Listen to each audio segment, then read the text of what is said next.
காதோடு நான் கதை சொல்வேன். கதை சொல்வது Priya. Hi friends, welcome back to my channel. இன்றைக்கு நேட்டியா நாவல்ன்ற செகண்ட் இல்லாட்டி ஃபைனல் பார்ட்டோட வந்திருக்கிறேன். இன்றைக்கு ஃபுல்லாக முடிக்கலுமெண்டா வாசித்து முடிச்சிடுவேன். அப்படி இல்லாட்டி இன்னொரு பார்ட் வரும். வேறு என்ன, வேறு கதைச்சு எங்களோட டைமை வேஸ்ட் பண்ணாமல் வாங்கோ கதைக்குள்ளே போகலாம். அத்தியாயம் 9. இப்போ எப்படி இருக்கிறீங்க மிஸ் நிர்மலா? கமலேஷ் மெல்லிய குரலில் கேட்க அவனையே உற்று பார்த்தாள் நிர்மலா. கமலேஷ் அவளுடைய பார்வையை தவிர்த்து கொண்டே கேட்டான். ஏன் அப்படி பார்க்குறீங்க? நத்திங். நான் இன்னைக்கு மெட்ராஸ் போகிறேன். போகிறதுக்கு முன்னாடி உங்களை பார்த்து ஜஸ்ட் தேங்க் பண்ணிட்டு போகலாம்னு வந்தேன். இன்னைக்கே மெட்ராஸ் போகிறீங்களா? ஆமாம். ஏன்? நேத்திக்கு நடந்த சம்பவத்துக்கு பின்னாடி ஊட்டியை பார்த்தாலே மென்டல் டார்ச்சர் வரும் போல் இருக்குது. அந்த அதிர்ச்சியான சம்பவம் மனசில் அப்படியே உறைஞ்சு போயிருக்கு. ரொம்பவும் பயந்துட்டீங்க போல் இருக்கு. வாங்க வீட்டுக்கு போகலாம். அப்பாவும் வந்திருக்காரா? தேயிலை தோட்டத்துக்கு மத்தியில் நேர்வகடாய் தெரிந்த மண் பாதையில் நடக்க முற்பட்டான் கமலேஷ். மிஸ்டர் கமலேஷ், ஒரு நிமிஷம். எஸ். உங்கள் வீட்டுக்கு போகிறதுக்கு முன்னாடி நான் கொஞ்சம் பேசணும். பேசுங்க. With pleasure. நான் வர்றதுக்கு முன்னாடி நீங்கள் இங்கே தனியாக உட்கார்ந்துருந்தீங்க. ஆமாம். ஐ திங்க் நீங்கள் அழுதுட்டு இருந்தீங்க. நிர்மலாவின் இந்த கேள்வியின் பதில் சொல்லாமல் ஒரு கசப்பான புன்னகையோடு அவளையே பார்த்தான் கமலேஷ். நிர்மலா மறுபடியும் அந்த கேள்வியை கேட்டாள். நீங்கள் அழுதுட்டு இருந்தீங்களா இல்லையா? கமலேஷ் வாய் திறந்தான். நீங்கள் ரொம்பவும் ஷார்ப்பாக கவனிச்சிருக்கிறீங்க மிஸ் நிர்மலா. என் மனசில் இருக்கிற வெப்பமான துக்கத்தை ஆத்திக்கிறதுக்காக இப்படி தனிமையில் வந்து உட்கார்ந்துக்குவேன். என்னையும் மீறி சில சமயம் என் கண்ணில் தண்ணி வந்துடும்.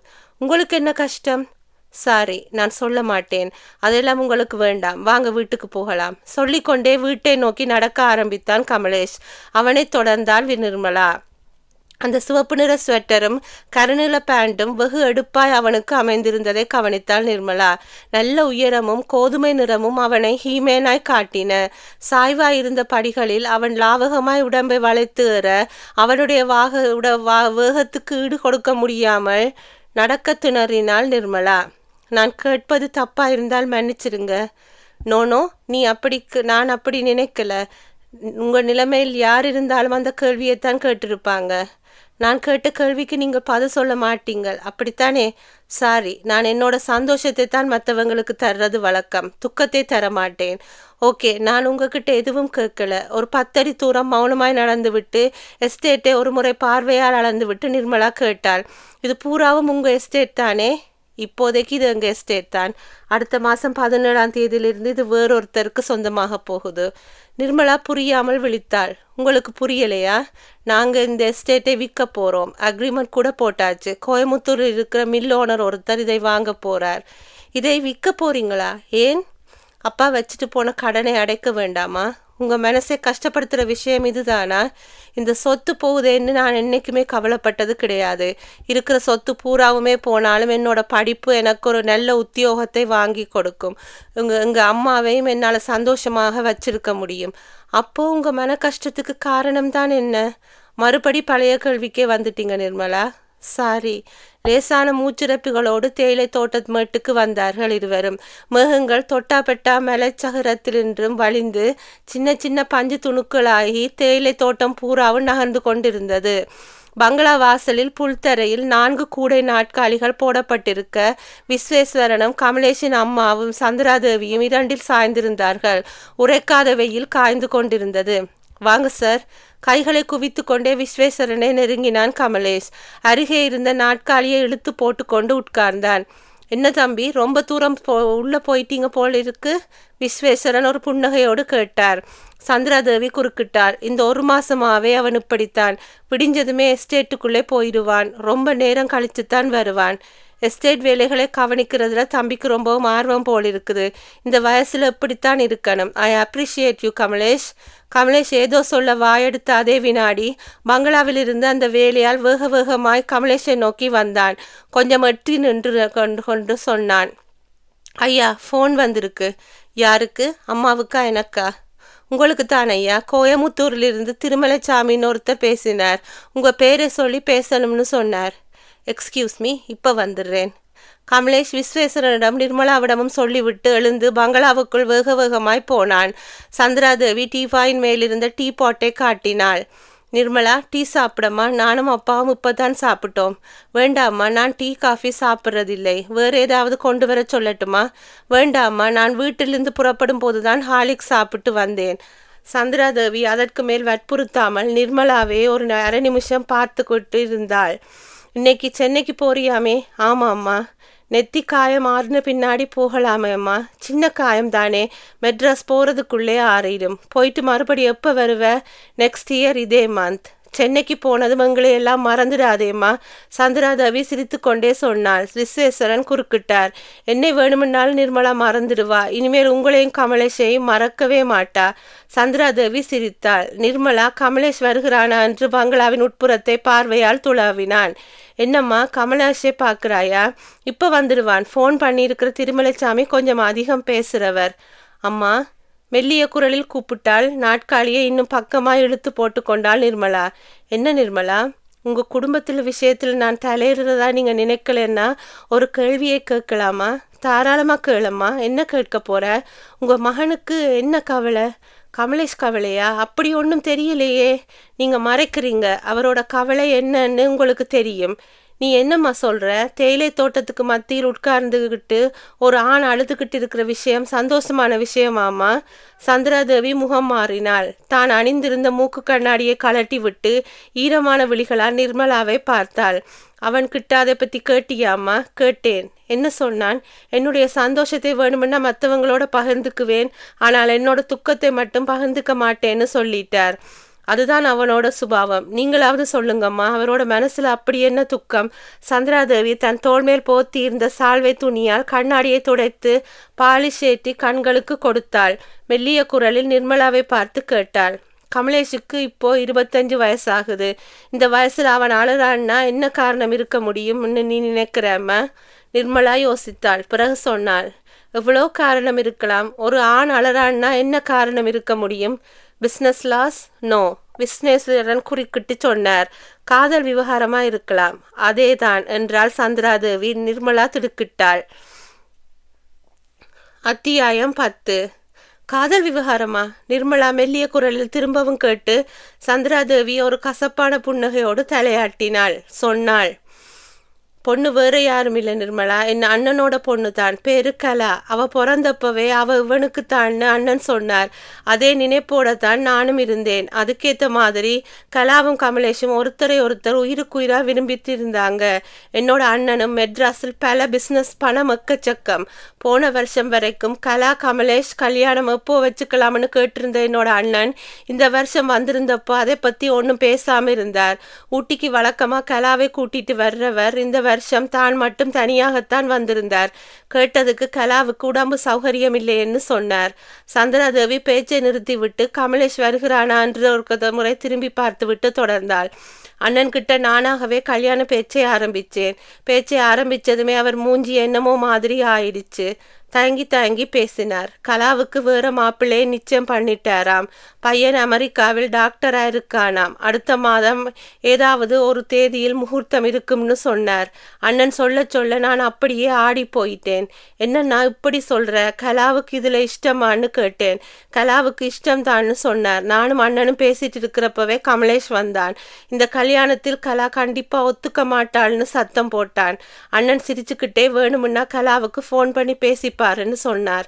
சந்திராதேவி சில வினாடிகள் பேச்சை நிறுத்திவிட்டு கண்ணாடியை மறுபடியும் கழற்றி சால்வையால் கண்களின் ஈரத்தை ஒட்டி கொண்டாள். கமலேஷ் ஃபோன் பேசினாரா? பேசினான்.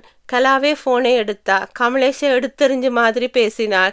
காதல் பண்றவங்கள் எல்லாம் கண்டிப்பா கல்யாணத்தை பண்ணிக்கத்தான் வேணுங்கிற சட்டம் இல்லையேன்னு சொன்னாலாம். கமலேஷ் ரிசீவரை வச்சு விட்டு அன்னைக்கு சிரிப்பை மறந்தவன் தான். திடீர்னு அவங்க அப்படி நடந்துக்க என்ன காரணம்? நிர்மலா கேட்க சந்திராதேவி வறுமையாய் சிரித்தாள். உலகத்துல ஒரு மனுஷனுக்கு மதிப்புன்னா அந்த மதிப்பு அவனோட குணத்துக்காக இல்லையம்மா, அவன்கிட்ட இருக்கிற பணத்துக்காகத்தான். கமலேஷ் அப்பா தன் உயிரோடு இருந்த காலத்துல நிறைய சம்பாதிச்சார். அப்ப எல்லோருமே எங்களை மதிச்சாங்க. அவர் இறந்து வச்சுட்டு போன கடன் சொத்தை அளிக்க ஆரம்பிச்சதுமே எங்களை புழுவா நினைக்க ஆரம்பிச்சுட்டாங்க. கமலேஷுக்கும் கலாவுக்கும் இடையில் இருந்த 15 வருஷ காதல் கூட அந்த வெப்பத்துல கருகி போச்சு. நிர்மலா ஆச்சரியப்பட்டாள். பணம் வந்தால் ஒரு பிஸ்னஸ்மேன் மாறலாம், ஒரு பொண்ணு மாறலாமா? காதலை விட காசை பெருசா நினைக்கலாமா? அவன் நினைச்சிட்டாளேம்மா. கலாவுக்கு கல்யாணம் அப்போ போன மாதம் 26ஆம் தேதி கல்யாணம் முடிஞ்சு மறுநாளே அவள் புருஷன் கூட அமெரிக்காவுக்கு போயிட்டா. நானும் சரி கமலேஷும் சரி கல்யாணத்துக்கே போகலை. கமலேஷ் 2 நாள் பூராவும் சாப்பிடாம தூங்காம வெளியே சேரை போட்டுட்டு உட்கார்ந்து வெறிச்சு பார்த்துக்கிட்டு இருந்தான். பேத்தட்டிக் என்றார் விஸ்வேஸ்வரன். சந்திராதேவியின் குரல் கம்மியது. இதைவிட பேத்தட்டிக்கான விஷயம் எது தெரியுமா மிஸ்டர் விஸ்வேஸ்வரன்? போன வருஷம் வரைக்கும் கமலேஷுக்கு பொண்ணை தர நீ நான்னு போட்டிக்கிட்டு வந்த கோயம்புத்தூர் பணக்காரங்க பல பேர் இப்போ வர்றதே இல்லை. கமலேஷுக்கு அழகில்லையா, படிப்பில்லையா? இப்போ வேணுமுன்னா பணம் இல்லாமல் இருக்கலாம், அவன் நாளைக்கு சம்பாதிக்க மாட்டானா என்ன? பேசிக்கொண்டே போன சந்திராதேவி பங்களாவின் உள்ளே இருந்து கமலேஷ் வருவதை பார்த்ததும் பேச்சை நிறுத்தி கொண்டாள். நான் இப்போது பேசினது அவனுக்கு தெரிய வேண்டாம் நிர்மலா, தெரிஞ்சா என்னை திட்டுவான். சரிம்மா என்றாள் நிர்மலா. கமலேஷ் அவர்களை நெருங்கினான். என்ன கமலேஷ், திருமலைசாமி பிடிச்சுக்கிட்டாரா? ஆமாம்மா, அவர் புதுசாக ஒரு டெக்ஸ்டைல் யூனிட் போட போகிறாராம். மிஷினரிஸ் வாங்குற சம்பந்தமாக சில அட்ரஸ் கேட்டார். டைரியை புரட்டி பார்த்து சொல்லிவிட்டு வந்தேன். தன் அம்மாவிடம் பேசிக்கொண்டிருந்த கமலேஷையே இமைக்காமல் பார்த்தாள் நிர்மலா. மேலுக்கு சிரித்து உள்ளுக்குள் எரிமலையை அடக்கி வைத்திருக்கும் அவனுடைய சாதுரியத்தை பார்த்து ஆச்சரியப்பட்டாள். கமலேஷ் நிர்மலாவிடம் திரும்பினான். சாரி, நீங்கள் என் வீட்டுக்கு வந்த நேரத்தில் உங்கள் கூட பேசிட்டு இருக்காம நான் பாட்டுக்கு உள்ளே போயிட்டேன். Very very sorry. So what? Visweswaran எழுந்தார். நாங்கள் புறப்படுறோமா, நேரமாச்சு, எஸ்டேட் வேற போகணும். நிர்மலாவும் எழுந்தாள். கமலேஷும் சந்திராதேவியிடம் விடைபெற்று கொண்டு காருக்குள் திரும்பினார்கள். இருவரும் கமலேஷின் கையசைக்க கார் கிளம்பியது. கார் சரிவுகளில் இறங்கி கீழே போனதும் கமலேஷ் ஒரு புன்னகையுடன் தன் தாயின் பக்கம் திரும்பினான். என்னம்மா, எல்லாத்தையும் சொல்லிட்டியா? கலா விவகாரத்தை பூராவும் சொல்லிவிட்டேன். அந்த பொண்ணும் அவனோட அப்பனும் அப்படியே உருகி போயிட்டாங்க. நம்ம வழிக்கு வந்துடுவாங்களாம்மா? பார்ப்போம், இப்போத்தானே கரைக்க ஆரம்பிச்சிருக்கோம். கண்டிப்பாக கரைஞ்சிடுவாங்க. நிர்மலா என்னை பார்க்குற பார்வையில் ஏராளமான அனுதாபம் தெரியுது. இந்த அனுபவம் தான் பிரிதமாக மாறும். சொல்லிக்கொண்டே நகர முயன்ற கமலேஷை பார்வையாலே தன்னருகே வர சொன்னாள் சந்திராதேவி. என்னம்மா, ஒவ்வொரு குதிரைக்காரனுக்கும் எவ்வளவு பணம் பேசியிருக்கிற? தலைக்கு 2000 கொடுத்துட்டியா? கொடுத்து அனுப்பியாச்சு. அந்த 4 பேரில் ஒருத்தன் இன்னைக்கு காலையிலே வந்திருந்தான். அப்போ நீ தூங்கிட்டு இருந்த. கொஞ்ச நேரம் கழிச்சு வர்றதா சொல்லிட்டு போயிருக்கான். எதுக்காக வந்தானாம் தெரியல என்று சொல்லிக்கொண்டே திரும்பியவள் காம்பவுண்ட் கேட் அருகே நின்று கொண்டிருந்த ஒருத்தனை பார்த்ததும் அதோ அவனே வந்துட்டான் என்றாள். கமலேஷ் அவனை நோக்கி போனான். அவன் பின்னந்தலையை சொரிந்து கொண்டே குட் மார்னிங் சாப் என்றான். பல்லை காட்டினான். என்ன போஜன், உங்களுக்கு கொஞ்சம் பேசணும் சார். என்ன பேசணும்? இங்கேயே பேசிடலாமா சார்? கமலேஷ் சுட்டுமுட்டும் பார்த்தான். சரி வா, அப்படி தேயிலை தோட்ட பக்கமாக போயிடலாம். நீ என்னை பார்க்க வரக்கூடாதுன்னு எத்தனையோ வாட்டி சொல்லிட்டேன். நீ கேட்காம திரும்பி திரும்பி வர்ற. எரிச்சலோடு சொன்னான். என்ன சார் பண்ணுறது, கூட்டாளிங்க போக சொல்கிறாங்களே. சரி சரி, சொல்ல வந்த விஷயத்தை மலமலன்னு சொல்லிட்டு புறப்படு. யாராச்சும் கண்ணில் பட்டுட்டா பெரிய வம்பா போயிடும். பேசினபடி இன்னும் பணம் தரலை சார். நீங்கள் என்ன போஜன் உளர்ற? அதுதான் தலைக்கு 2000 வீதமாக 4 பேருக்கு 8000 ரூபாய் வாங்கிட்டியே. அப்புறமும் என்ன? அந்த கணக்கு சரியா போச்சு சார். ஆனால் போலீஸ் லாக்கப்பில் இருந்த திம்மப்பாவை தீர்த்து கட்டின கணக்கை இன்னும் பைசல் செய்யலையே. காரியத்தை முடித்தால் 10,000 ரூபாய் தர்றதாய் பேச்சு. நான் மறக்கலையே. தர்றேன். எப்போ? தர்றேன், இன்னும் 10 நாளில் தர்றேன். கூட்டாளிங்க கேட்குறாங்க சார். கமலேஷ் சுறுசுறுவென்று எரிச்சல் பட்டான். இதோ பார் போஜன், உன் மூலமாகத்தான் உன்னோட கூட்டாளிகளை எனக்கு தெரியும். சொன்னபடி கேட்பாங்கன்னு நீ சொன்ன. ஆனால் நான் சொல்லி கொடுத்தபடி யாரும் கேட்கல. நிர்மலாவை கற்பழிக்க முயற்சி பண்ணுற மாதிரி பாவ்லாதான் பண்ண சொன்னேன். ஆனால் நிஜமாவே உன்னோட கூட்டாளிகள் முயற்சி பண்ணியிருக்காங்க. மிருகம் மாதிரி அந்த நிர்மலாவை துரத்தி இருக்கீங்க. சாரி சார், 2 பேர் நேற்றுக்கு ஏகமாக தண்ணி சாப்பிட்டாங்க. அவளை கண்ட்ரோல் பண்ண முடியலை. அந்த நிர்மலாவுக்கு ஏதாவது ஒன்று ஆகியிருந்தால் நான் போட்டிருக்கிற திட்டமே பாலா போயிருக்கும். அவங்க 3 பேரையும் மைசூருக்கு அனுப்புறேனும் சார். பணம் கொடுத்தால் பரவாயில்லை. அதான் சொன்னனே, இன்னும் 10 நாள்லே தர்றேன். அவங்க ஒத்துக்க மாட்டாங்க சார். மத்தியானத்துக்கு மேலே கெஸ்ட் ஹவுஸுக்கு அவங்களை அனுப்பி வை. நான் அவங்க கிட்ட பேசிக்கிறேன். எந்த guest house sir? Lawyer estate guest house. எத்தனை மணிக்கு வா சார் வரட்டும்? மத்தியானம் 3 மணிலேருந்து 4 மணிக்குள்ளே. கண்டிப்பாக வந்துடுறோம் சார். போஜன் சார், அந்த பொண்ணு நிர்மலாவோட கண்ணில் உங்களை யாராவது பட்டுட போறீங்க, ஜாக்கிரதை. அதை பற்றி நீங்கள் கவலைப்படாதீங்க சார். கூட்டாளிங்க யாரும் வெளியே வரவே மாட்டாங்க. அப்ப நீ புறப்படு போஜன். போஜன் கையை குவித்து விட்டு கிளம்பினான். கமலேஷ் அவன் போவதையே பார்த்து கொண்டிருந்து விட்டு தேயிலை தோட்டத்தினின்று மேலே ஏறி வந்தான். சந்திராதேவி எதிர்பட்டாள். என்ன கமலேஷ், அந்த போஜன் எதுக்காக வந்தானாம்? பணம் கேட்க வந்தானாம். என்ன சொன்ன? மத்தியானத்துக்கு மேலே கெஸ்ட் ஹவுஸுக்கு வர சொன்னேன். எதுக்கு? அவங்க 4 பேரோட கணக்கையும் முடிக்க சொல்லிவிட்டு சிரித்தான் கமலேஷ். அந்த சிரிப்பில் ஏகப்பட்ட விஷம் உறைந்திருந்தது. அத்தியாயம் 11. லோயர் எஸ்டேட் கெஸ்ட் ஹவுஸ் பச்சை பெயிண்ட் பூசின மாதிரி தெரிந்த தேயிலை தோட்டத்துக்கு கீழே யூக்கலிப்ஸ் மரங்களுக்கு மத்தியில் யாருக்கோ பயந்த மாதிரி ஒளிந்திருந்தது. சுவர்கள் பூராவும் பாசி படித்த சற்று பழமையான பங்களா. கமலேஷின் அப்பா தன்னுடைய பிரத்யேக காரியங்களுக்காக ராத்திரி நேரங்களில் மட்டும் உபயோகப்படுத்தி வந்த பங்களா அது. அப்பாவுக்கு பின்னால் கமலேஷ் விசுவாசமாய் அதே காரியங்களுக்காக பங்களாவை உபயோகப்படுத்த ஆரம்பித்திருந்தான். தேயிலை பறிப்புக்காக வரும் கூலி பெண்களில் கிழடுகள் போக மற்ற எல்லா பெண்களுமே கமலேஷோடு ஒரு ராத்திரியாவது அந்த பங்களாவில் இருந்தவர்கள்தான். ஊட்டி படப்பிடிப்புக்காக வரும் எக்ஸ்ட்ரா சினிமா நடிகைகள் எல்லோருக்குமே இந்த பங்களாவே தெரியும். எஸ்டேட் ரோட்டை விட்டு வெகுவாய் தள்ளி இருந்த அந்த பங்களாவுக்கு போக வேண்டுமானால் ஜீப்பில் தான் போக வேண்டும். மகா மோசமான ரோடு. அந்த ஆரோக்கியமான காரும் அந்த வழியாக போனால் சீக்காளியாகிவிடும். கமலேஷ் அந்த சாயந்தர நேரம் தன் லொடலொடத்து போன ஜீப்பை விரட்டி கொண்டு எஸ்டேட் பங்களா போய் சேர்ந்தபோது போஜனும் அவனுடைய கூட்டாளிகளும் மரத்தடியில் சிகரெட் புகைகளோடு நின்றிருந்தார்கள். கமலேஷை பார்த்ததும் சிகரெட்டுகளை போலி மரியாதை காட்டி விட்டெறிந்தார்கள். போஜன் முன்னால் போனான். கைகளை குவித்து வணக்கம் சொன்னான். என்ன போஜன், வந்து ரொம்ப நேரமாச்சா? ஜீப்பில் நின்று முறங்கிக் கொண்டே கேட்டான் கமலேஷ். ஆமாம் சார், ரொம்ப நேரமாக காத்துட்டு இருக்கோம். சாரி, போட் கிளப்பில் ஒரு ஃப்ரெண்டை பார்த்துட்டு வர நேரம் ஆயிடுச்சு. உன்னோட கூட்டாளிகள் எல்லாரும் வந்துட்டாங்களா? வந்துட்டாங்க சார். சரி, வாங்க உள்ளே போகலாம். பங்களாவின் வாசற்படி ஏறி பூட்டை திறந்து கொண்டு உள்ளே போனான் கமலேஷ். மற்றவர்கள் பூட் சத்தங்களோடு தொடர்ந்தார்கள். ஹாலின் நடுவே போட்டிருந்த விஸ்தாரமான மேஜைக்கு வந்தார்கள். சுற்றிலும் பரவி இருந்த நாட்காலிகளை காட்டினான் கமலேஷ். உட்காருங்க. போஜன் தயக்கமான குரலில் சொன்னான். சார், எங்களுக்கு உட்கார நேரம் இல்லை. பணத்தை வாங்கிட்டு உடனடியாக கூடரூல் வழியாய் மைசூர் போகணும். மெதுவா போகலாம். என்ன அவசரம் போஜன்? நீ கேட்ட பணமும் கொண்டு வந்திருக்கேன். எனக்கு சந்தோஷம் அதிகமாக இருக்கிற நாட்களில் லிக்கர் கன்சியூம் பண்ண இந்த பங்களாவுக்குத்தான் வந்து விடுவேன். இன்னைக்கு எல்லோரும் சேர்ந்து லிக்கர் சாப்பிடுவோம்.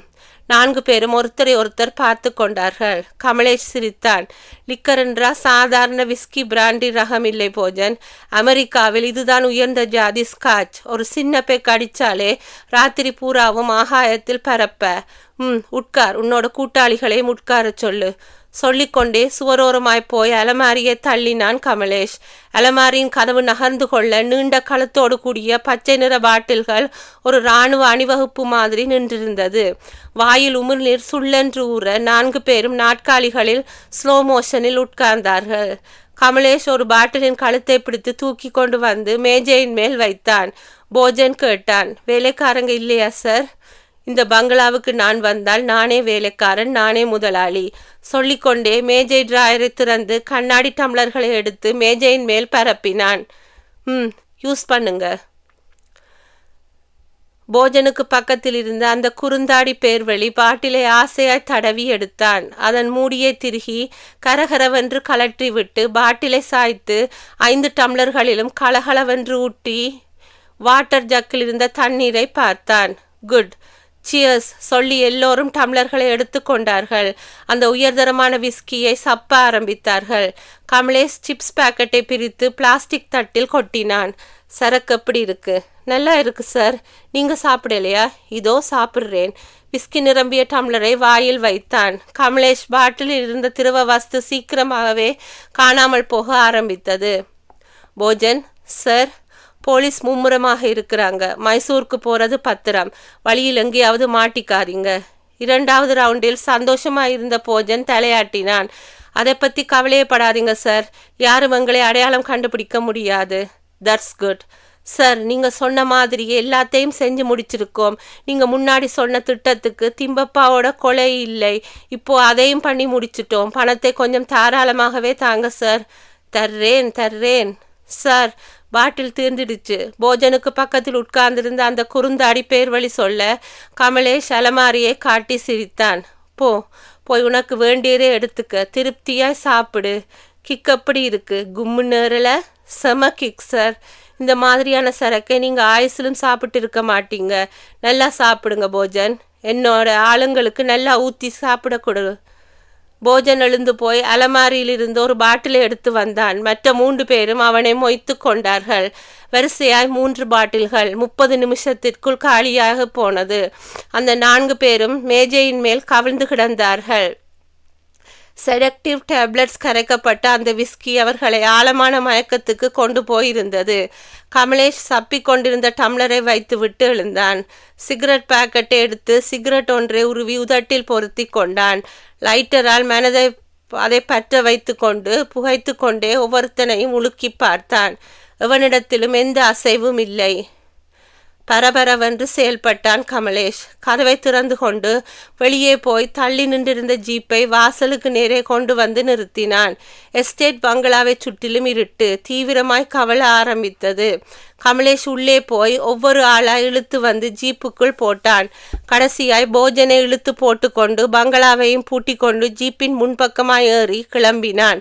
கிளம்பிக் கொண்டே பின்னால் திரும்பி பார்த்தான். 4 பேரும் கோணல் மாணலாய் ஜீப்பின் பின் சீட் பூராவும் இறந்து கிடந்தார்கள். ஜீப் எஸ்டேட் பாதையில் ஓடி நடமாட்டம் இல்லாத ஊட்டி ரோட்டுக்கு வந்து தொட்டபெட்டா பாதையில் நுழைந்தது. வேகமான ஓட்டம். 10 நிமிஷம் ஓடி பாதி சிகரத்துக்கு வந்ததும் அந்த ஹேர்பின் வளைவு ஓரமாய் ஜீப்பை நிறுத்தினான் கமலேஷ். சுற்றிலும் உலர்ந்த மை மாதிரியான இருட்டு. சுற்றும் முற்றும் பார்த்து கொண்டே கீழே இறங்கினான். ஆள் நடமாட்டம், வாகன போக்குவரத்து சுத்தமாய் ஓய்ந்திருந்தது. கமலேஷ் ஜீப்பின் பின்புறம் வந்தான். பின்னங்கால்களை தரையில் ஊன்றிக்கொண்டு ஜீப்பை உந்தி தள்ளினான். அது அங்குலம் அங்குலமாய் நகர்ந்து முன்னோக்கி ஓடி ரோட்டினின்று நழுவி கீழே அதள பாதாளத்தை நோக்கி இரைச்சலோடு உருள ஆரம்பித்தது. தட்டடாரென்று எதனெதன் மீதோ மோதிக்கொண்டு கீழே போய்கொண்டிருந்தது. வீட்டிற்குள் நுழைந்த கமலேஷை சந்திராதேவி ஆச்சரியமாய் ஏறிட்டாள். கேட்டாள், என்ன கமலேஷ், இவ்வளவு சீக்கிரத்தில் திரும்பிட்ட? காரியம் முடிஞ்சது, வந்துட்டேன். ஜீப்பை எங்கே வச்சு உருட்டி விட்ட? தொட்டபெட்டா போகிற வழியிலே. நீ யார் கண்ணிலேயும் படலையே. நாம் இருக்கிற கஷ்டமான நிலைமையில் ஒரு ஜீப் நஷ்டம், சந்திராதேவி சொல்ல கமலேஷ் சிரித்தான். அந்த 4 பேரையும் ஒன்றா பரலோகம் அனுப்பணும்னா வேற வழியே இல்லையம்மா. அவங்க 4 பேரில் ஒருத்தன் உயிரோடு இருந்தாலும் ஆபத்து தான். தீர்த்து கட்டினது தான் உத்தமம். இனிமேல் பயமில்லாமல் சுவாசிக்கலாம். போலீஸுக்கு ஃபோன் பண்ணணும்னு சொன்னியே, பண்ணினியா?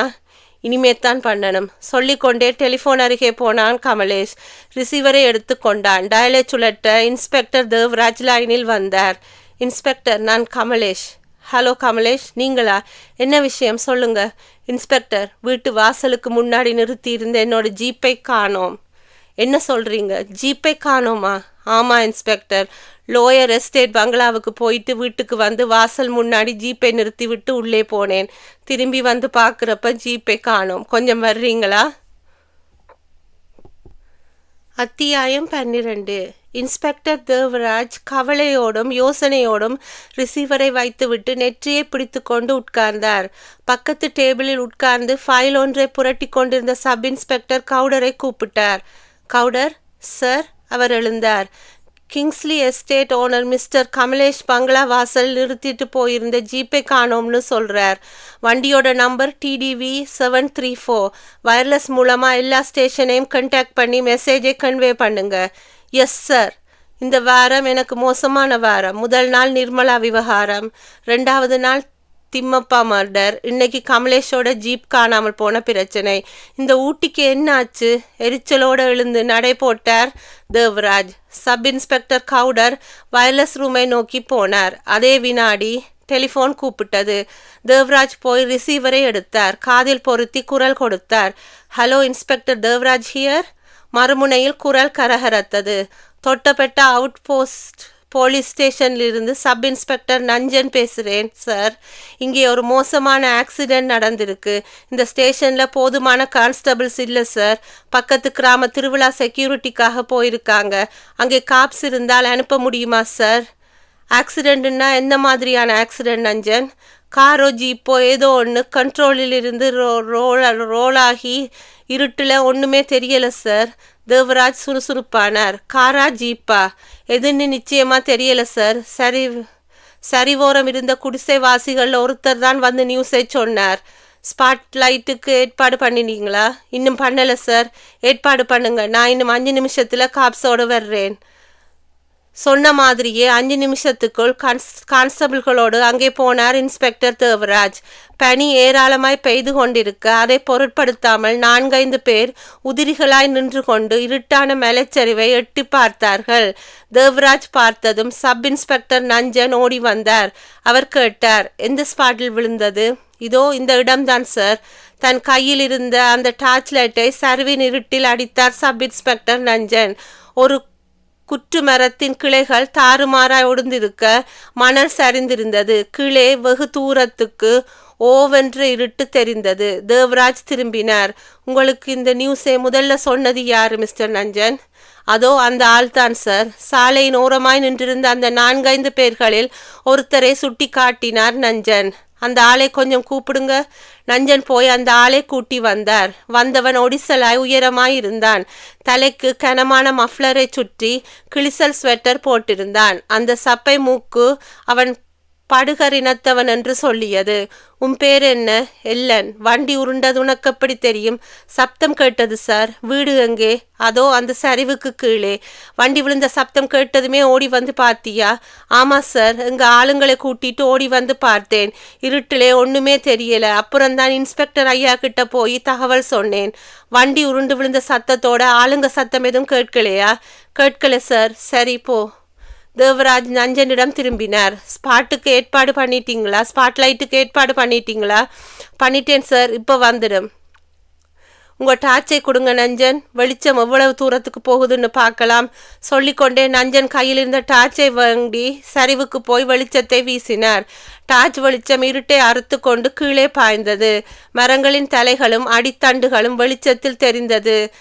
நஞ்சன் சொன்னார், ரொம்பவும் அபாயகரமான சரிவு சார். எப்படியும் 300 அடி இருக்கும். எந்த வண்டி விழுந்திருந்தாலும் சரி, ஒரு பார்ட் கூட உருப்படியாக கிடைக்காது சார். டார்ச் வெளிச்சத்தை அங்கேயும் இங்கேயும் அலைந்து கொண்டிருந்த தேவராஜ் சட்டென்று கூர்மையானார். என்ன அது? உன்னிப்பாய் பார்த்தாய். லேசாய் மலர்ந்தார்.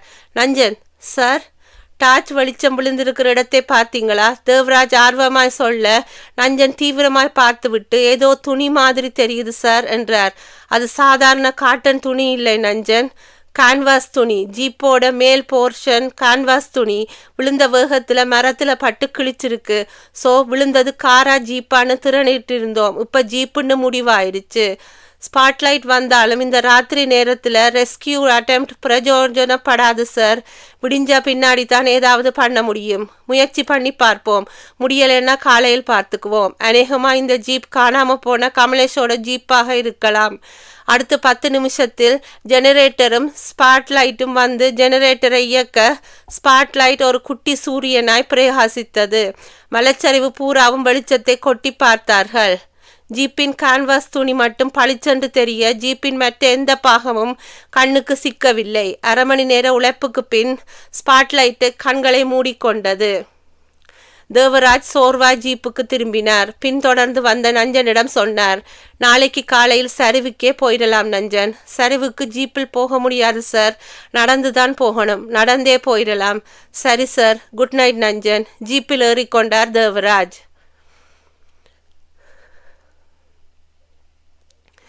மறுநாள் காலை 10 மணி. ஊட்டி ஜெனரல் ஹாஸ்பிட்டலை நோக்கி காரில் போய்கொண்டிருந்தார்கள் விஸ்வேஸ்வரனும் நிர்மலாவும். ஜீப் ஆக்சிடென்ட்டில் எத்தனை பேர் செத்து போனதா இன்ஸ்பெக்டர் சொன்னாரப்பா? நிர்மலா கேட்க விஸ்வேஸ்வரன் யோசித்து 4 பேர் என்றார். சாதாரணமாக செத்து போன டெட் பாடியை பார்த்தாலே எனக்கு என்னமோ மாதிரி இருக்கும். மலையிலிருந்து ஜீப் உருண்டு இருக்கு. 4 பாடியும் கண்ணால் பார்க்க முடியாதேப்பா. எனக்கு தலையை சுற்றி மயக்கம் வந்துடும். அதெல்லாம் பயப்பட வேண்டிய அவசியமே இல்லையம்மா. இந்நேரம் போஸ்ட்மார்ட்டம் முடிஞ்சு பாடியை நீட்டாக பேக் பண்ணி வச்சிருப்பாங்க. கார் ஹாஸ்பிட்டலை நெருங்கியது. ஹாஸ்பிட்டலின் வராந்தாவிலேயே இன்ஸ்பெக்டர் தேவராஜும் கமலேஷும் ஏதோ பேசியபடி நின்றிருந்தார்கள். காரை பார்த்ததுமே இருவரும் நெருங்கினார்கள். கமலேஷ் மெல்ல சிரித்தான். என் பேரில் இந்த 4 பேருக்கும் சரியான கோபம் போல் இருக்கு. அவங்க கோபத்தை காட்டுறதுக்காக என்னோட ஜீப்பை திருடிட்டு போனவங்க ஒரே அடியா கவுந்துட்டாங்க. குடிச்சிட்டு ஜீப்பை ஓட்டி இருக்கானுங்க. ஒரே அடியா போய் சேர்ந்துட்டானுங்க. வாங்க மிஸ் நிர்மலா. நிர்மலாவும் விஸ்வேஸ்வரனும் கீழே இறங்கினார்கள். தேவராஜ் சொன்னார், இந்த ஜீப் ஆக்சிடெண்ட்ல செத்து போன 4 பேரும் அன்னைக்கு உங்களை தொந்தரவு பண்ணினவங்க தானான்னு மிஸ்டர் கமலேஷ் சொல்றார். அவங்களை நீங்களும் ஒரு தடவை பார்த்து அடையாளம் சொல்லிட்டீங்கன்னா பரவாயில்லை. வாங்க இன்ஸ்பெக்டர், போய் பார்க்கலாம். நிர்மலா இன்ஸ்பெக்டரோடு மாச்சுவரி போய் விட்டு வந்தாள். சிகரெட் பிடித்து கொண்டு மரத்தடி நின்றிருந்த கமலேஷ் வீசி விட்டு நிர்மலாவை நெருங்கினான். நான் சொன்னது சரியா மிஸ் நிர்மலா? 100% சரி மிஸ்டர் கமலேஷ். என்னை துரத்தி வேட்டையாடின அதே 4 பேர் தான் இவங்க. ஆக்சிடெண்ட் ஆனது உங்கள் ஜீப்பா? ஆமாம். ஜீப்போட நம்பர் பிளேட்டை இன்ஸ்பெக்டருக்கு கொண்டு வந்து காட்டினார். என்னோட ஜீப் நாசமானதை பற்றி நான் கொஞ்சம் கூட கவலைப்படலை மிஸ் நிர்மலா. உங்களை பாழாக்க நினைச்ச அந்த 4 அயோக்கியன்களும் பரலோகம் போனாங்களே, அதுதான் எனக்கு சந்தோஷமான விஷயம். நிர்மலா அவனை ஒரு புதுமை பார்வை பார்த்தாள். அந்த பார்வையில் சில சதவீதம் காதலும் கலந்திருப்பதை அவன் தீர்க்கமாய் உணர்ந்தான். அத்தியாயம் 13. இன்ஸ்பெக்டர் தேவராஜிடம் விடைபெற்று கொண்டு கமலேஷும் நிர்மலாவும் சரிவினின்று மேலே ஏறி ரோட்டுக்கு வந்தார்கள். விஸ்வேஸ்வரன் பெருமூச்சுக்களோடு பின்தொடர்ந்தார். நிர்மலாவின் கார் டால்ஃபின் கார் ஒரு சின்ன பூனைக்குட்டி மாதிரி காத்திருந்தது. ரோட்டில் பனிப்புகை சின்ன சின்ன பஞ்சு உருண்டைகளாய் ஓடிக்கொண்டிருந்தது. என்னால் உங்களுக்கு ஏகப்பட்ட நஷ்டம், நிர்மலா சொல்ல கமலேஷ் உள்ளங்கைகளை ஒன்றோடு ஒன்று வைத்து சூடேறி கொண்டே, எப்படி சொல்றீங்க என்று கேட்டான். அநியாயமாக ஒரு ஜீப் நாசம். இன்னைக்கு இருக்கிற நிலவரப்படி ஒரு ஜீப்போட விலை 70,000. நீங்கள் என்னை காப்பாற்றின ஆத்திரம் அவங்களை ஜீப்பை திருட சொல்லி இருக்கு. அவங்க 4 பேரும் மோசமானவங்கன்னு என்னோட ஜீப்புக்கே தெரிஞ்சிருக்குது மிஸ் நிர்மலா. 4 பேரையும் நல்ல இடமா பார்த்து தான் உருட்டி இருக்குது. விஸ்வேஸ்வரன் அவர்களை நெருங்கினார். என்னம்மா, புறப்படலாமா? போலாம்ப்பா. அப்போ மிஸ்டர் கமலேஷ், நாம் வரட்டுமா? கமலேஷ் புன்சிரிப்போடு கையமர்த்தினான். ஒரு நிமிஷம் மிஸ் நிர்மலா. எஸ், நேற்றுக்கே நீங்கள் மெட்ராஸ் போயிருக்கணும், ஆனால் போகலை. என்ன காரணம்னு நான் தெரிஞ்சுக்கலாமா? என்னமோ போக தோணலை. திடீர்னு மனசு மாறிடுச்சு. அடுத்த வாரத்தில் ஏதாவது ஒரு நாள் போவேன். மாறின உங்கள் மனசுக்கு என்னோட நன்றி. நிர்மலா சிரித்து கொண்டே காருக்குள் போனாள். காரை நெருங்கிய விமலேஸ்வரன், வரட்டுமா தம்பி என்றார். விஸ்வேஸ்வரன், வரட்டுமா தம்பி என்றார். பவ்யமாக கைகளை குவித்தான் கமலேஷ். கண்ணாடியை சுழற்றி டீபாயின் மேல் வைத்துவிட்டு எதிரே நின்றிருந்த கமலேஷை ஏறிட்டாள் சந்திரா தேவி. இதுவரைக்கும் நாம் போட்ட திட்டத்திலே எங்கேயும் குளறுபடி வரலையே கமலேஷ்? இல்லைம்மா. ஜீப் ஆக்சிடென்ட் விவகாரம் போலீஸ் ஆக்சிடென்ட்னு முடிவு பண்ணிட்டாங்க. நிர்மலா உன்னை பூரணமாக நம்பிட்டாளா? நம்பிட்டாள். மெட்ராஸ் போறேன்னு சொல்லிட்டு இருந்தவ திடீர்னு போகாமல் இருந்துட்டா. பார்த்தியா கமலேஷ், உண்மையில் அவளுக்கு ஒரு பிடிப்பு விழுந்திருக்கிறதுக்கு இது ஒரு உதாரணம். இந்த பிடிப்பை கொஞ்சம் கொஞ்சமாக அதிகப்படுத்தணும். அவளுக்கு உம்பேரில் இருக்கக்கூடிய இரக்கத்தை காதலாக மாற்ற வேண்டும். நிர்மலாவோடு அப்பாவும் கல்யாணத்தை பற்றி பேச என்கிட்ட வரணும். கமலேஷ் சிரித்தான். நீ நினைச்சதெல்லாம் நடக்குமா? நாம கேள்விப்பட்ட நிர்மலாவோட சொத்து விவகாரம் எல்லாம் உண்மையானதுன்னு விசாரிச்சு பார்த்தியா கமலேஷ்? பின்னாடி ஏமாந்துட போறோம். எல்லாமே விசாரிச்சு பார்த்துட்டேம்மா. விஸ்வேஸ்வரனுக்கு பின்னாடி நிர்மலாவுக்கு சேரப்போற சொத்து கிட்டத்தட்ட 80 லட்சம். அம்மாடி என்று வாய்க்குள்ளேயே முனகி வியந்தாள் சந்திராதேவி. நிர்மலா மட்டும் உனக்கு மனைவியாயிட்டால் நமக்கு வரப்போகிற இன்சால்வன்சி பழியிலிருந்து தப்பிக்கலாம் கமலேஷ். இந்த கிங்ஸ்லி எஸ்டேட்டோட பெருமையை தக்க வச்சுக்கலாம். நீ கவலைப்படாதேம்மா. நிர்மலாவோட என்னோட விலையில் விழுந்துட்டா. அவ பார்வையும் பேச்சும் நல்லாவே புரியுது. மெட்ராஸ் போறதுக்குள்ளே மனசை வெற்றிலை மாதிரி சுருட்டி கொடுத்துட்டு போக போறா பாரேன். பேசிக்கொண்டிருந்த போதே டெலிஃபோன் மணி அடித்தது. யாருன்னு போய்ப்பார் கமலேஷ். கமலேஷ் போய் ரிசீவரை எடுத்தான். கோயமுத்தூரிலிருந்து அவனுடைய லாயர் கிருஷ்ணமூர்த்தி தன் வெண்கல தொண்டையில் பேசினார். பேசுறது கமலேஷா? 1 மணி நேரம் கோயமுத்தூர் வந்து விட்டு போக முடியுமா? என்ன விஷயம் லாயர் சார்? கடன் கொடுத்த பார்ட்டிஸ் 2 பேர் காலையிலிருந்து என் வீட்டிலேயே உட்கார்ந்துட்டு இருக்காங்க. போன மாதம் என் முன்னாடி வச்சு பேசின பரிகாரம் அமௌண்ட்டை செட்டில் பண்ண சொல்கிறாங்க. எவ்வளவு நயமாக எடுத்து சொல்லியும் நகர மாட்டேன்னு உட்கார்ந்துருக்காங்க. ஆளுங்களை பார்த்தால் முரட்டுத்தனமாகவும் தெரியுது. கமலேஷ் கோபமானாள். யார் அவங்க? கிருஷ்ணதாஸும் சீதாபதியும். இப்போ உங்கள் வீட்டில் இருக்காங்களா?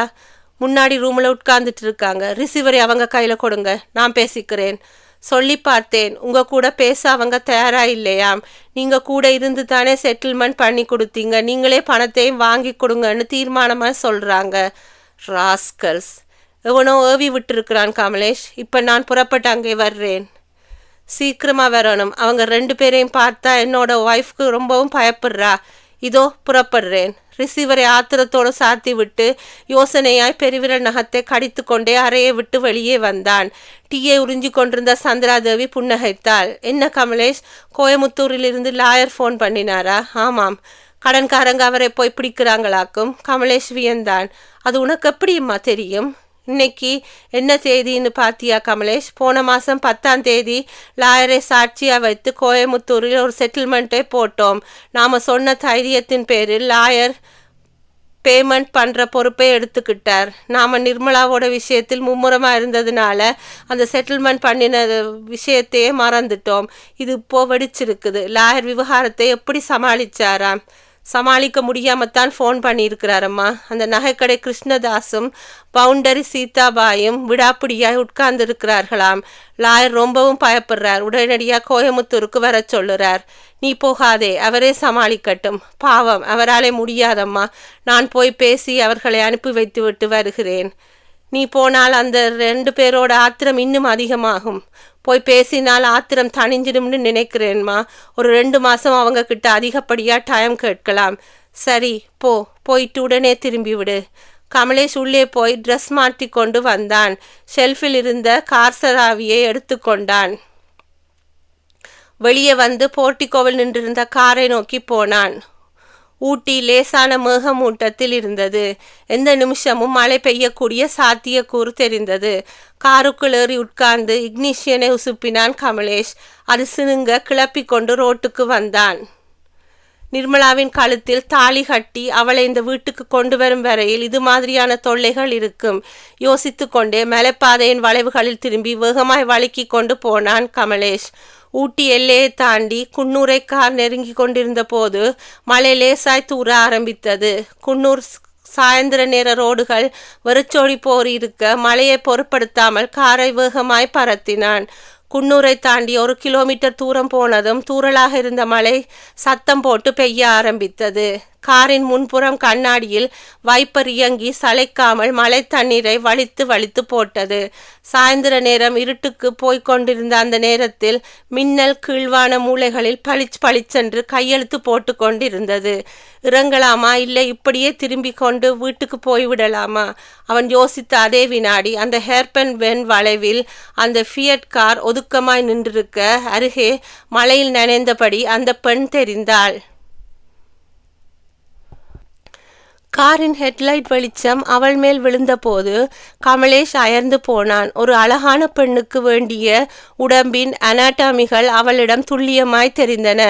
காரை அவள் அருகே நிறுத்தினான். பெய்து கொண்டிருந்த மழையையும் பொருட்படுத்தாமல் ஜன்னலுக்கு வெளியே தலையை நீட்டி அந்த பெண்ணிடம் கேட்டான். காரில் என்ன ட்ரபிள்? அவள் அவன் அருகே ஓடி வந்தாள். காருக்கு என்னாச்சுன்னே தெரியல, திடீர்னு நின்றுடுச்சு. கார் டிரைவர் எங்கே? காரை நான் தான் ஓட்டிட்டு வந்தேன். பெட்ரோல் இருக்கா? இருக்கு. கோயமுத்தூரில் தான் டேங்க் ஃபுல் பண்ணினேன். காரை ஓரமாய் நிறுத்தி விட்டு கீழே இறங்கினான் கமலேஷ். வாங்க, என்னன்னு பார்த்துடலாம். தேங்க்யூ. அந்த பெண் அவன் பின்னாடியே போனாள். கமலேஷ் காரை நெருங்க பானட்டை உயர்த்தினான். அவள் நீட்டிய பென் டார்ச்சை உபயோகப்படுத்தி பானட்டின் உள்ளே பார்த்தான். ஒயர்களின் இணைப்பை இழுத்து சரி பார்த்து விட்டு நிமிர்ந்தான். பேட்டரி வீக்குன்னு நினைக்கிறேன், ரீசார்ஜ் பண்ணணும். ஐயையோ, அப்போ கார் நகராதா? அவள் அழகாய் சினுங்கி கையை உதறினாள். மழையில் நனைந்த தேகம் மெலிதாய் நடுங்கி கொண்டிருந்தது. கமலேஷ் புன்னகைத்தான். காரை ஓட்டுறது பெருசில்லை, காரோட மெக்கானிசமும் நமக்கு தெரிஞ்சிருக்கணும். காரோட மெக்கானிசம் தெரியாட்டி அது தெரிஞ்ச டிரைவரையாவது வேலைக்கு வச்சிருக்கணும். ஆமாம், இப்போ நீங்கள் எங்கே போகணும்? ஊட்டியில் யார் இருக்காங்க? என்னோட ஃப்ரெண்ட் நிர்மலா. கமலேஷ் ஆச்சரியமானாள். அந்த நிர்மலா எந்த நிர்மலாவை சொல்றீங்க? விஸ்வேஸ்வரனோட டாக்டர் நிர்மலாவா? அவளே தான். நீங்கள் கேட்கிறதை பார்த்தால் அவளை உங்களுக்கு தெரிஞ்சிருக்கு போல் இருக்கே. கமலேஷ் சிரித்தான். இந்த வாரம் 10 நாளாத்தான் எனக்கு தெரியும். நீங்கள் என்ன மெட்ராஸா? ஆமாம். உங்கள் பேரை நான் தெரிஞ்சுக்கலாமா? பரிமளா. 2 பேரும் ஒரே காலேஜா? ஆமாம். ஆனால் நான் காலேஜ் படிச்சுக்கிட்டே ஒரு பத்திரிகைக்கு ப்ரெஸ் ரிப்போர்ட்டராகவும் ஒர்க் பண்ணுறேன். சில மர்மமான சங்கதிகளை துப்பறிஞ்சு உண்மைகளை வெளியே கொண்டு வர்றதுல எனக்கு ஆர்வம் அதிகம் சார். இன்னைக்கு காலையில் நிர்மலா என் கூட ஃபோனில் பேசினா. அவளை யாரோ கடத்திட்டு போக முயற்சி பண்ணினதாகவும் அதில் ஒருத்தன் லாக்கப்பில் இறந்ததாகவும் அப்புறம் ஒரு ஜீப் விபத்தில் அதில் சம்மந்தப்பட்ட 4 பேரும் செத்து போனதாகவும் சொன்னா. அவள் சொன்ன அத்தனை சம்பவம் முன்னுக்கு பின் முரணா என் மனசுக்கு பட்டது. அந்த சம்பவங்களுக்கான உண்மை காரணம் என்னவா இருக்கணும்ன்ற எண்ணத்தில் தான் மெட்ராஸிலிருந்து புறப்பட்டு வந்தேன். காலேஜ் வெக்கேஷனுக்கு இன்னும் 1 மாதம் இருக்குது. அதுக்குள்ளே இந்த உண்மையை கண்டுபிடிச்சு வெளிச்சத்துக்கு கொண்டு வர போகிறேன். பரிமளா சொல்லிக்கொண்டே போக கமலேஷ் முதுகு தண்டு வடத்தில் ஐஸ் கட்டி ஒன்று ஜிலீரட்டு புகுந்து மெல்ல மெல்ல இறங்கியது. கையில் இருந்த பெண் டார்ச்சை அணைத்து விட்டு பரிமளாவை நோக்கி மெல்ல மெல்ல நடந்து வந்தான். மழை ஒரு சின்ன இரைச்சலோடு பெய்து கொண்டிருந்தது. ஓகே ஃப்ரெண்ட்ஸ், இன்றைக்கு கொஞ்சம் ஸ்டோரியோட முடிக்கிறேன். இதுண்ட நிறைவு பகுதி நாளைக்கு உங்களுக்கு கொண்டு வரேன். ஸோ இந்த புக்குண்ட எண்ட் பாட்டை நாளைக்கு உங்களுக்கு கொண்டு வரும் வரை உங்களிடமிருந்து விடைபெறுவது உங்கள் பிரியா. பாய் now.